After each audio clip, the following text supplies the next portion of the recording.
Hey everyone, Ali here again. So we've been getting a decent amount of wrongful termination claims recently that are occurring at the 90-day mark of an employee's employment, if you will, at your office. And so I wanted to talk about that because there is a little bit of a misunderstanding regarding what probationary periods are all about.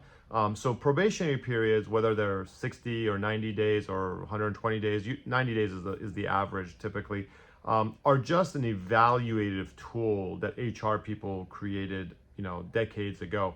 They don't really change anything as far as the law is concerned. So what that means is that, if someone, for example, gets pregnant during their 90 days with you, it's very risky to terminate them. If they get injured on the job, if they get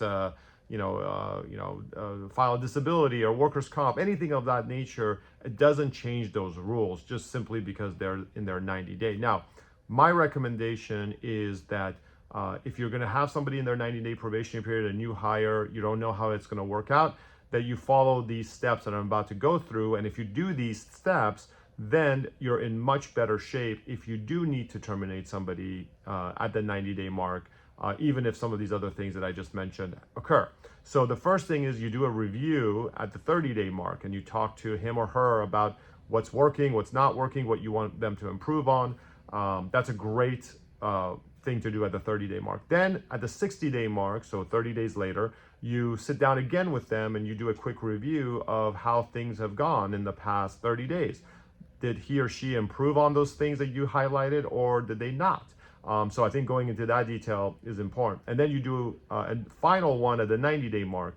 And if somebody shows constant improvement based on your feedback, then great. Maybe you keep them and you help them improve, and continue to learn and whatnot. And maybe they're going to turn into an awesome employee.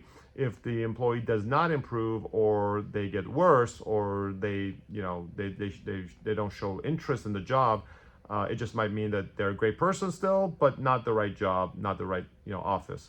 So if you do those things at the 30, 60, 90-day mark, you're going to be in really good shape if you need to let them go, then at the 90-day period. A lot of doctors say, well, I don't want to do it and I don't have time to do it. Well, it's not it's not just for you. You could have your office administrator or office manager do it for you.